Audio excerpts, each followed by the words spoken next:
अस्सलाम वालेकुम नाजरीन, आप सबका खैर मकदम है 10 न्यूज 247 पर। आइए डालते हैं आज की अहम खबर पर एक नजर। बीआरएस पार्टी ने आरटीसी कारकुनों की हड़ताल के साथ एकजुटता का इजहार किया। पिछली केसीआर हुकूमत में हमने आरटीसी कारकुनों को सरकारी मुलाजिमीन के तौर पर तस्लीम किया, काबीना की मंजूरी हासिल की और जियो और गजट जारी किया। आरटीसी कारकुनों का मुतालिबा है कि इंतखाबात से कबल कांग्रेस पार्टी के मंशूर में किए गए वादों को अमली जामा पहनाया जाए।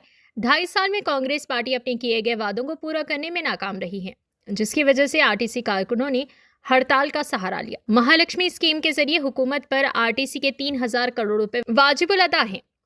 इसके नतीजे में आरटीसी मुलाजिमीन डीए और रिटायरमेंट के फवायद हासिल करने से कासिर हैं। हम मुतालिबा करते हैं कि यह हुकूमत कारकुनों के साथ बातचीत करे, इनके जायज़ मुतालिबात को पूरा करे और महालक्ष्मी के वाजिबात को पूरी तौर पर अदा करे।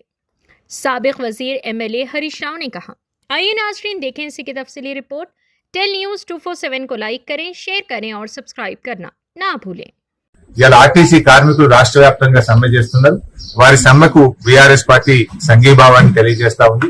గతంలోనే కేసీఆర్ గారి ప్రభుత్వం ఆర్టీసీ కార్మికులకు మరి ప్రభుత్వ ఉద్యోగులుగా గుర్తిస్తూ ప్రభుత్వ కేబినెట్ ఆమోదించింది. జీవో కూడా ఇచ్చాం, గెజిట్ కూడా ఇచ్చాం. దాని వెంటనే వారిని ప్రభుత్వ ఉద్యోగులుగా గుర్తించండి. కార్మికులను చర్చలకు పిలవండి.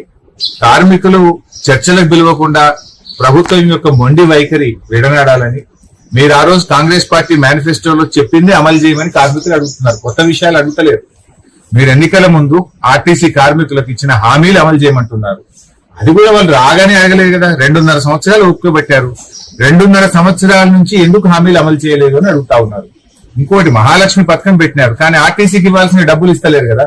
3,000 కోట్ల రూపాయలు ఆర్టీసీకి రాష్ట్ర ప్రభుత్వం బకాయి పడ్డది. దాంతో ఆర్టీసీ ఉద్యోగులకు ఆర్టీసీ యాజమాన్యం వాళ్ళ బకాయిలు ఇవ్వలేకపోతుంది, డిఏలు ఇవ్వలేకపోతా ఉంది, రిటైర్మెంట్ బెనిఫిట్స్ ఇవ్వలేకపోతా ఉంది. మహాలక్ష్మి మీద ఊదరగొట్టుకునే మీరు మరి ఆర్టీసీ కార్మికుల కష్టమే కదా, ఎంతో కష్టపడి వాళ్ళు సేవలు అందిస్తా ఉన్నారు. వారికి ఆర్టీసీకి ఎందుకు మీరు చెల్లించడం లేదు? బడ్జెట్ లో పెట్టున్నారు కానీ నిధులు విడుదల చేయడం లేదు. ఆనాడు బీఆర్ఎస్ ప్రభుత్వం మహాలక్ష్మి లేకపోయినా రాష్ట్ర ప్రభుత్వం నుంచి సంవత్సరానికి 1,500 కోట్ల గ్రాంట్ ఇచ్చాం. మీరు గ్రాంట్ బంద్ చేసిండ్రు, కనీసం మహాలక్ష్మి పైసలు కూడా ఇవ్వడం లేదు.